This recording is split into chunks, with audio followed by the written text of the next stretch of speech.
wonderful everything, but they ban American beef, yet we imported $3 billion of Australian beef from them just last year alone. They won't take any of our beef. They don't want it because they don't want it to affect their farmers. And you know what? I don't blame them, but we're doing the same thing right now, starting about midnight tonight, I would say. And China charges American rice farmers an overquota, it's called, a tariff rate of 65%. South Korea charges 50%. Actually, they charge different, from 50% to 513%. And Japan, our friend, charges us 700%. But that's because they don't want us selling rice and other things. Who can blame them, Madam Secretary? Agriculture, great job you did on eggs, by the way. The egg prices came down 50%. You got them down 50%. Once we got involved, they were going through the sky. The egg prices, they were going through the sky, and you did a fantastic job. Now we have lots of eggs, and they're much cheaper, down about 59% now, and they're going down further. We charge 2.8% for so many things that other countries are charging 200%, 300%, and 400% for. If imposing tariffs and protective barriers made nations poor, then every country on earth would be racing to eliminate these policies, and China would be the first on line. They run a very strong country, but they're not first in line, and the American people are paying a very big price. From 1789 to 1913, we were a tariff-backed nation, and the United States was proportionately the wealthiest it has ever been. So wealthy, in fact, that in the 1880s, they established a commission to decide what they were going to do with the vast sums of money they were collecting. We were collecting so much money so fast, we didn't know what to do with it. Isn't that a nice problem to have? What do you think, Marco? Good problem? Marco would love that problem. But we don't have that problem anymore, but we're not going to have it very much longer, I will tell you. But they collected so much money, they actually formed a commission to determine what they were going to do with the money, who they were going to give it to, and how much.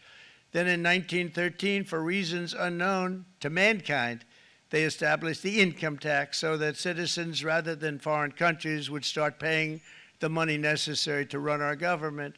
Then in 1929, it all came to a very abrupt end with the Great Depression, and it would have never happened if they had stayed with the tariff policy. It would have been a much different story. They tried to bring back tariffs to save our country, but it was gone. It was gone. It was too late. Nothing could have been done. It took years and years to get out of that depression, far longer than even FDR had that office right over there for a long period of time. The ramp system, that's rather intricate, was built because of him, and every time you walk up, you think of him, and he did a great job in many ways, but it lasted long beyond his terms, as you know.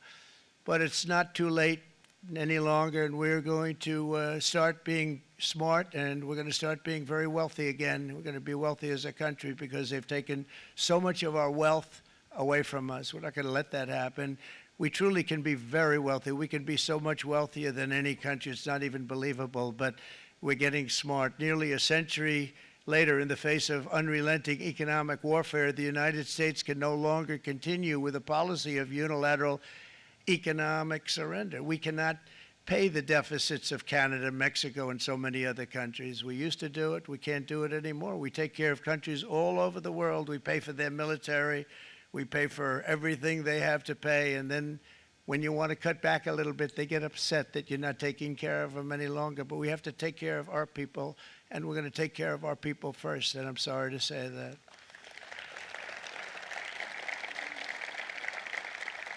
And today we're standing up for the American worker, and we are finally putting America first.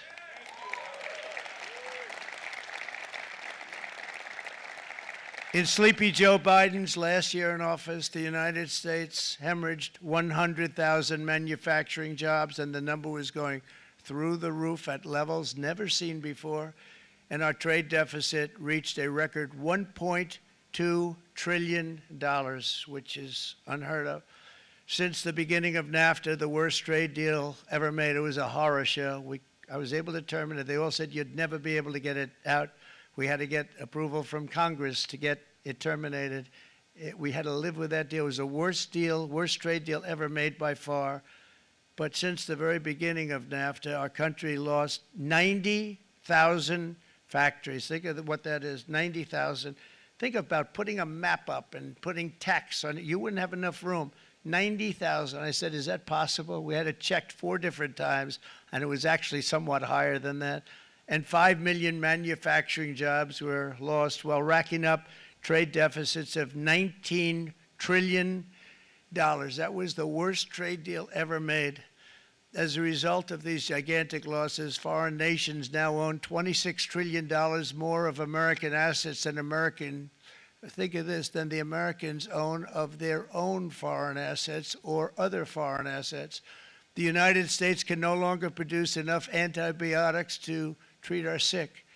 We have a tremendous problem. We have to go to foreign countries to treat our sick. If anything ever happened from a war standpoint, we wouldn't be able to do it. We import virtually all of our computers, phones, televisions, and electronics. We used to dominate the field, and now we import it all from different countries. A single shipyard in China now produces more ships every year than all of the American shipyards combined. Think of that.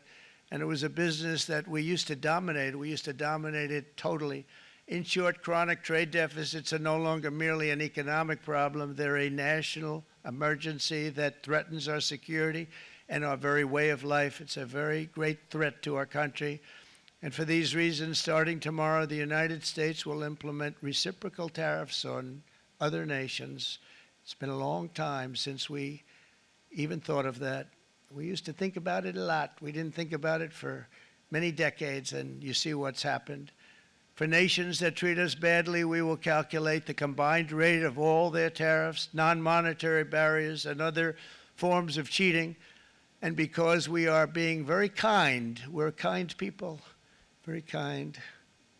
You're not so kind when you got ripped off with your salaries. My auto worker friends and my Teamster friends and all of the unions that typically voted Democrat, they're not voting Democrat anymore because worker, whether union or non-worker, they're for the Republicans now.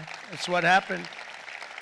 But we will charge them approximately half of what they are and have been charging us. So the tariffs will be not a full reciprocal. I could have done that, yes, but it would have been tough for a lot of countries. We didn't want to do that. I'd like to see the chart if you have it. Could you bring it up, Howard?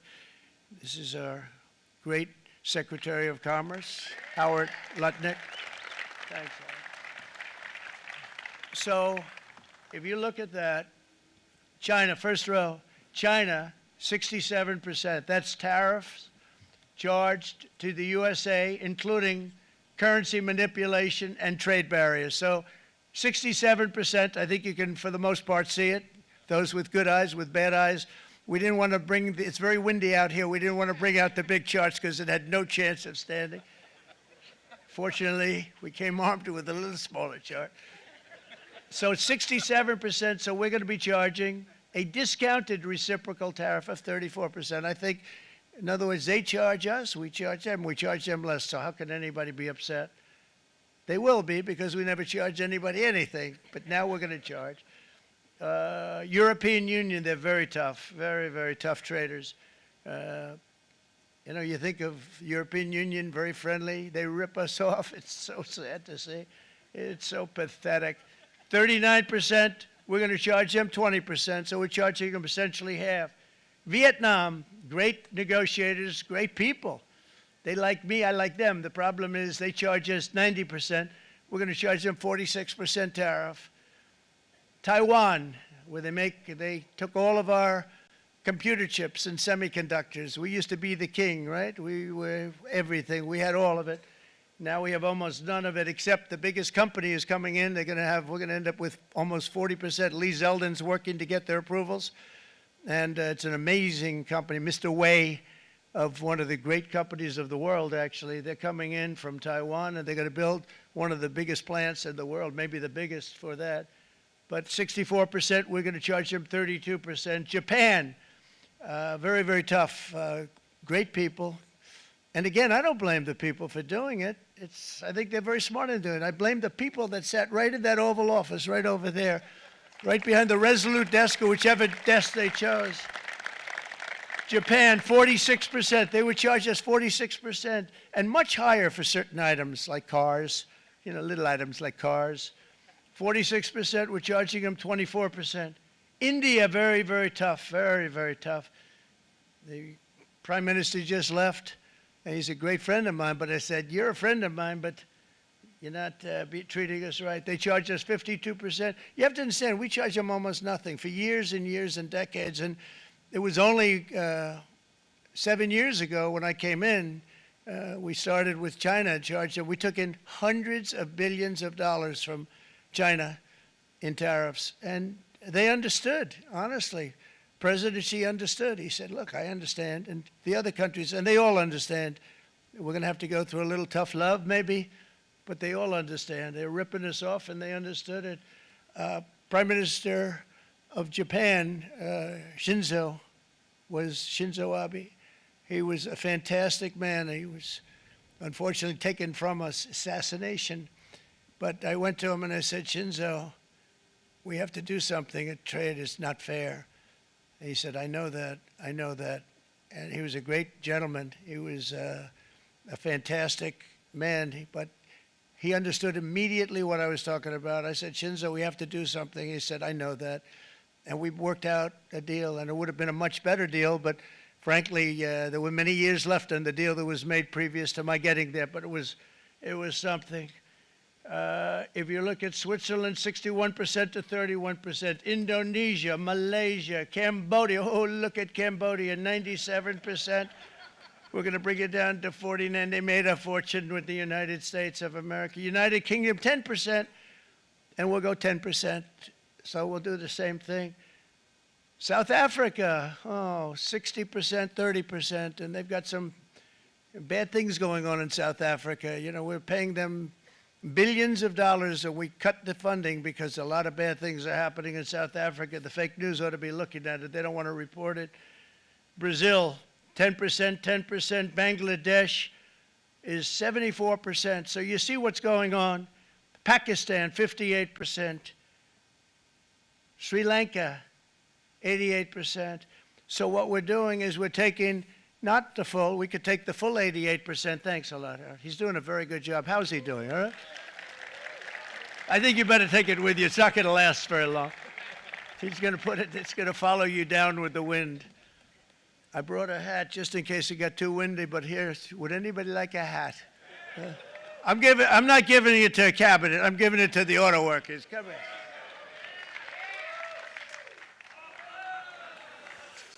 Thank you, fellas. Get it. That's it. That's it. They deserve it more than our cabinet. Our cabinet has plenty of hats. But you see the numbers. The numbers are so disproportionate. They're so unfair. At the same time, we will establish a minimum baseline tariff of 10%. You notice that on the chart. And that'll be on other countries to help rebuild our economy and to prevent cheating. So we're going to have a minimum of cheating, and we're going to be very severe on the people that at the gate that watch the tariffs and watch the product coming in, because there's been a lot of bad things happening at the gate because the money is so enormous that you're talking about. There's never been probably anything like it in terms of the enormity, and there are a lot of bad things happen at the people that do the check-in, and they're looking at 10-year jail sentences if they do play. We're going to treat them so good, but if they cheat, the repercussions are going to be extremely strong. Foreign nations will finally be asked to pay for the privilege of access to our market, the biggest market in the world. We're right now the biggest market in the world. We had a great country 4 years ago in terms of the economics. We were doubling up on China. We were doing so well. Nobody was going to catch us, but so much of it slipped away over the last 4 years under Biden. I campaigned on this policy throughout last year, and today that promise was made, and it was also a promise, as you know, that was kept. Promises made, promises kept. To any company that objects to our common sense reciprocal tariffs, again, reciprocal, back and forth, back and forth. And I call this kind reciprocal. This is not full reciprocal. This is kind reciprocal.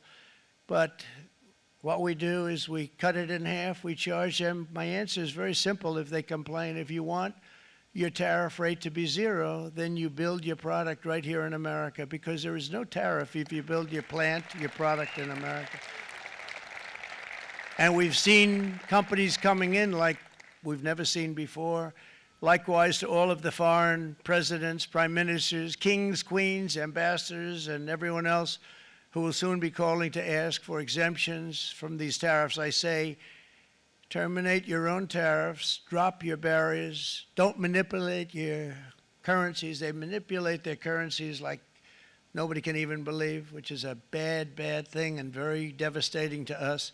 And start buying tens of billions of dollars of American goods. Tariffs give our country protection against those that would do us economic harm. And many people were looking to do us economic harm. Maybe not so obviously, but they were doing tremendous economic harm. But even more importantly, they will give us growth. These tariffs are going to give us growth like you haven't seen before. And it'll be something very special to watch. I am so looking forward. And Brian, it's going to happen even faster than you said. You know, you might say, but it's already started. It's already started. Work's already begun on plants all around the country. And you see that as before. These are big, rich companies. We have $61 billion started on a big plant going up. It's going to be announced over the next 2 days, and they already started work. Many of these the biggest companies in the world, they've committed to build, build, build. We're going to build, build, build, sir. And they came here to see me, and they wanted to know if they could have a press conference. I do as many as I can. I'm pretty busy trying to stop Russia and Ukraine and the Middle East. We got to stop that. We got to stop the Houthis, which we're making tremendous. They like shooting ships down and out of the water, sinking ships. They get a kick out of it, but they're not getting such a kick out of it now, are they, Mr. Secretary? They're not getting such a kick out of that now. But here are just a short list of some of the companies that have already announced and committed to investment. And this is a company that built its factories and its plants in China. Apple is going to spend $500 billion. They never spent money like that here. They're going to build their plants here. SoftBank, OpenAI, and Oracle, great companies, are investing $500 billion almost immediately. NVIDIA, a hot company, is investing hundreds of billions of dollars. They just announced. TSMC, the biggest, most important company in the world of chips from Taiwan, with no investment from us, is investing $200 billion. And they said the reason was, number one, the election of November 5th, and number two, the tariffs. They don't want to pay the tariffs, and the way they're not paying it is to build their plant here. So we're going to go from almost no percentage. We used to have 100% of the chip market. Now it's all in Taiwan. Almost all of it's in Taiwan, a couple of other countries, but mostly in Taiwan. And think of it, we had 100%. We lost it because of people in that office that didn't do their job. They allowed it to be stolen from us. Johnson & Johnson, great company, $55 billion. Eli Lilly, $27 billion. Meta is investing $500 billion. Wow. DeMac is investing $20 billion. CMA, CGM, $20 billion. And then you have Merck and Clarios, Stellantis, General Motors, GE Aerospace, Honda, Nissan, Hyundai are all putting in billions and billions of dollars, and they're committed 100%. So.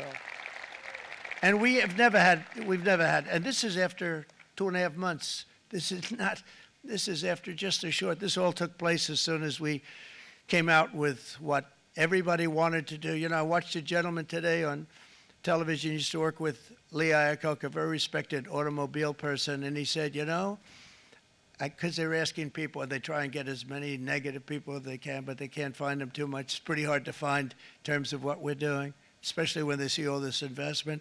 They said, so tell me, what do you think of what Trump is doing from the automobile standpoint? He said, I can't believe it. Somebody is finally, he's an older guy, real pro, really top guy, with Lee Iacocca. He said, I never thought I'd see the day when this would happen. where somebody had the courage to go and do what has to be done. This is transforming our nation. Our entire nation is going to be transformed, not only with the cars, but on every single other item that's built. We're going to become an industrial powerhouse. And he said that so beautifully today. In fact, I'm going to find out, I'm going to get a tape, and Bruce, I'm going to get that tape, and I'm going to send it to you out in Long Island, and you're going to play it for the people. And all your union workers and your non-union workers out there, you got a pretty even split. But we have, so far, it looks like we're going to have about $6 trillion of investments, and you wouldn't do that in years in this country over the last number of years. $6 trillion, and that's going to be much higher by the end of the year. And think of what $6 trillion is. You wouldn't have even a small percentage of that under this other system. We're going to be an entirely different country, and it's going to be fantastic for the workers. It's going to be fantastic for everyone. There will never have been a transformation of a country like the transformation that's already happening in the United States of America. It's an incredible thing to watch, and it's incredible to meet with the top people, people that you read about, very wealthy people, or people that are great managers and executives and presidents of big public companies, and to watch the enthusiasm they have now that they didn't have. They gave up on our country. They went to foreign countries and they built. Companies are pouring into our country at levels never seen before, with jobs and money to follow, and it's really beautiful. In the coming days, there will be complaints from the globalists and the outsourcers and special interests and the fake news. Always, the fake news will always complain. But never forget, every prediction our opponents made about trade for the last 30 years has been proven totally wrong.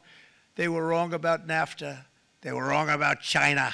They were wrong about the Trans-Pacific Partnership, which would have been a disaster if I didn't terminate it. If I didn't terminate that, United Auto Workers, you would have had no jobs in this country. You would have had no jobs. It was all going to other countries. In my first term, they said tariffs would crash the economy. Instead, we built the greatest economy in the history of the world. And again, I have great respect for President Xi of China, great respect for China, but they were taking tremendous advantage of us, and I commend them for that. I say, hey, if you can get away with it, that's okay. But, you know, they understand exactly what's happening, and they probably, most of them are saying it's about time they did something, but and they're going to fight, and they're going to fight fair. Everyone's going to fight. You know, it's like, I say to the leaders, look, you got to take care of your country, but we have to start taking care of our country now. We can't do what we've been doing for the last 50 years. From the day of my election, the stock market went up in my first term 88%, with NASDAQ going up 155%, more than any president has ever had in any term in office, by far. And I think we're going to blow that away. And maybe the numbers won't show, but I think they're going to show much better than even those numbers. But what you're going to see is you're going to see activity, that empty, dead sites, factories that are falling down. Those factories will be knocked down, and they're going to have brand new factories built in their place. They're not only talking about renovating, they're talking about brand new, the best anywhere in the world, the biggest anywhere in the world. I have a friend who builds car plants, and I said, I want to see the biggest and the best. He said, well, we have to go to Mexico. I said, no, I want to see it in the United States. He said, we're not building them in there. This is a year and a half ago during the campaign. He said, we're not building it. You'd have to go to Mexico. When I was starting to decide to run, and I went to #1 in the polls very rapidly, I want to say, like, let's say in the first hour. And then shortly thereafter, it looked like I was going to win, and the fake news was saying, oh, no, don't do this. What they don't know is if I didn't win, they would have really been in trouble, because nobody wants to read them anyway. But I tell you what, when it looked like I was going to win, I announced that I was going to be doing exactly what we're talking about today. Great consistency, actually, because I've been talking about it for 40 years, but because I saw what was happening 40 years ago. If you look at my old speeches when I was young, very handsome, my old speeches, and that people would say, I'd be on a television show, I'd be talking about how we were being ripped off by these countries. I mean, nothing changes very much. The only thing that changed were the countries, but nothing really changes. But you know, it's why it's such an honor. It's such an honor to be finally able to do this. If you look at China, I took in hundreds of billions of dollars in my term, hundreds of billions. They never paid 10 cents to any other president, and yet they paid hundreds of billions, so much so that Biden couldn't do anything. They wanted to try and terminate it because he had a very special relationship with China. You know what the relationship was? He had a special relationship. But the numbers were so big, that they couldn't do it. So they did ease it up. They did things that they shouldn't have done. They made it a lot more comfortable for them, but they couldn't do it because the numbers were hundreds of billions of dollars, and I did that. And we were on our way to doing something like incredible. And then we had a very bad election happen, a very bad election. A lot of bad things happened. So when I said we got to do it again, I said we have to make it too big to rig. And we made it too big to rig, and we won in records, and it was a monumental win. And it was such an honor to see so many of you, like Brian and your friends, here with us to celebrate, and to more importantly celebrate what we're doing, because that wouldn't be a full celebration if we didn't do this, because this will be an entirely different country in a short period of time. It'll be something the whole world will be talking about it. The critics made the very tired predictions earlier this year, but in February, core inflation dropped to the lowest rate in 4 years, and the price of eggs, as you know, just in a month and a half, we were there for 4 weeks, and the first week I got blamed for eggs. I said, I just got here. They said eggs have gone up at like 250% and you can't get eggs, and they were going crazy, and I said, I just got here. And then we got to work on eggs, and we got to work on everything, and our great Secretary of Agriculture, you did a fantastic job, Brooke Rollins, she did a fantastic job. And as I said before, the price of eggs dropped now 59%, and they're going down more, and the availability is fantastic. They were saying that for Easter, please don't use eggs. Could you use plastic eggs? I said, we don't want to do that. We want to, and you really came through. It's an amazing job. Thank you very much, Brooke. You did great. But likewise, an old-fashioned term that we use, groceries. I used it in the campaign. It's such an old-fashioned term, but a beautiful term, groceries. It sort of says a bag with different things in it. Groceries went through the roof, and I campaigned on that. I talked about the word groceries for a lot, and energy costs now are down, groceries are down, gasoline is way under $3, and people are beginning to be able to buy things and live again. We brought prices way down. We created 10,000 already in a few weeks, new manufacturing jobs. And it was that took place in 1 month, numbers that they haven't seen in a long time. We had virtually no inflation under my term. We had virtually no inflation for 4 years, but after transitioning over to Sleepy Joe, it went from almost non-existent to the highest in the history of our country. They had the highest inflation in the history of our country, brought up by energy and bad spending and bad policy, and a lot of bad things happened. How about allowing millions and millions and millions of people to pour into our country with open borders, where it's so sad to see even now, and I see our great secretary you have done, stand up please, Christy, stand up. Christy Noem and Tom Homan. These people are doing a great job, but gotten them out in records. We have problems with judges that don't want them to go out. They want Tren de Aragua, and they want MS-13, the most vicious gangs ever. Nobody's ever seen anything like it. Absolute killer gangs. They kill people. They don't even think about it. And we put them out, and we have judges now, radical left judges that they don't want them to go out. They want them to even be brought back. Let's bring them back. You've done a fantastic job, and please thank everybody. Homeland Security, thank everybody. Appreciate it.